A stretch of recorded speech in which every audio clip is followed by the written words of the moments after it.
Hello friends, स्वागत है आपका मेरे यूट्यूब चैनल दीप क्लासेस में, जिसमें हमारा आज का टॉपिक है सूफी काव्य धारा की प्रवृत्तियाँ। हमारा आज का टॉपिक स्टार्ट करने से पहले अगर आपने हमारे चैनल को सब्सक्राइब नहीं किया है तो हमारे चैनल को सब्सक्राइब कर लें, जिससे हमारे आने वाले की वीडियो की नोटिफिकेशन आप तक पहुँच सके। चलिए अब हम अपना टॉपिक स्टार्ट करते हैं। सूफी काव्य धारा की प्रवृत्ति में जो सबसे पहली प्रवृत्ति आती है वह आती है प्रबंध कल्पना।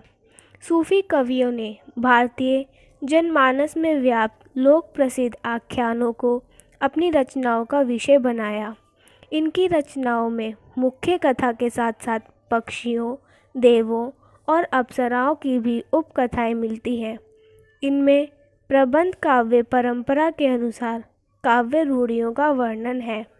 इनके कथानक लगभग एक जैसे हैं, वैसी ही नदियाँ, वन, समुद्र तथा पर्वत हैं। वस्तु परिगणन शैली को अपनाया गया है, जिससे अनेक काव्यों में नीरसता आ गई है। इन प्रेम कथानकों में दुखांत और सुखांत दोनों प्रकार की कथाएं मिलती हैं। इनकी प्रेम कथाओं में पूर्व राग, स्वप्न या चित्र दर्शन द्वारा प्रेम के संयोग और वियोग दोनों रूपों का वर्णन किया गया है। प्रबंध काव्य की सभी विशेषताएं इनमें हैं। सूफी पद्धति का पालन करते हुए इनमें ईश्वर स्तुति, मोहम्मद की प्रशंसा, शाहे वक्त का हवाला, पीर परंपरा तथा आत्मनिवेदन का सुंदर प्रयोग है। इसके अतिरिक्त भारतीय और ईरानी पद्धतियों का भी इनमें सुंदर मिश्रण है। सूफी प्रबंधकारों के प्रबंध कौशल ने पारंपरिक प्रबंध काव्य को शिल्पगत धरातल पर प्रभावित किया है। बात करते हैं सूफी काव्य धारा की दूसरी विशेषता पर, जो है प्रेम। चलिए हम इसके बारे में जानते हैं। व्यंजना सूफी कवियों का प्रेम के दोनों पक्षों संयोग और वियोग वर्णन में काफ़ी मनरमा है। खासकर इनके वियोग वर्णन के अंतर्गत बारहमासा तथा संयोग वर्णन के अंतर्गत नक्षिक वर्णन काफ़ी प्रभावशाली बन गए हैं, परंतु कहीं कहीं दूरारूढ़ कल्पना एवं अस्वाभाविक वर्णन भी मिलता है। अविश्वसनीयता के कारण जिससे पाठक जुड़ नहीं पाता है। किसी किसी सूफी कवि ने अपने संप्रदायगत सिद्धांतों का भी प्रतिपादन किया है। जायसी के पद्मावत में पद्मावती का नक्षिक वर्णन तथा नागमती का विरह वर्णन कथ्य रूप से दृष्टि से काफ़ी आकर्षक बन पड़ा है। इसकी हमारी तीसरी विशेषता है चरित्र। चरित्रण प्रेम के विविध पक्षों का वर्णन होने के कारण इन रचनाओं में नायक का वर्णन लगभग एक सांचे में ढला हुआ है।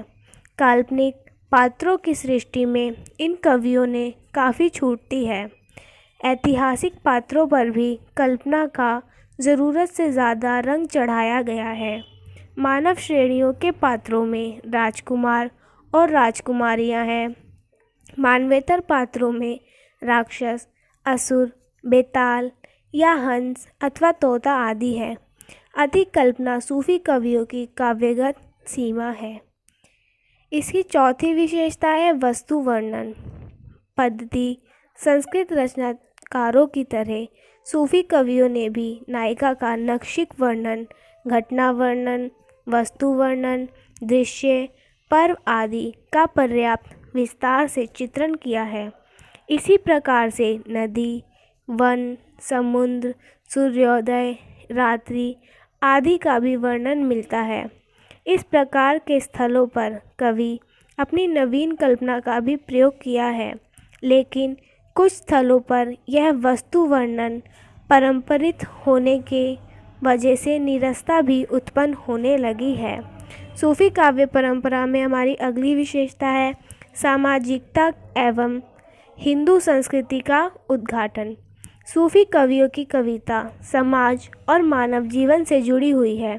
इन्होंने अंधविश्वासों, मौनिकताओं, मंत्र तंत्र, जादू टोना, डायनों की करतूतें आदि रूढ़ियों के साथ साथ लोकोत्सव, तीर्थव्रत आदि का भी सफलतापूर्वक वर्णन किया है। इनकी कहानियों में हिंदुओं के घर परिवारों की है, इसलिए इनमें हिंदू संस्कृति, धार्मिक सिद्धांतों, रहन सहन, आचार विचार आदि का भी विस्तृत चित्रण है। इसलिए इनकी रचनाएं हिंदुओं में भी लोकप्रिय हो गई हैं। इसमें हमारी अगली विशेषता है रस व्यंजना इन सूफी प्रेम। काव्यों की मूल भावना प्रणय या रति है।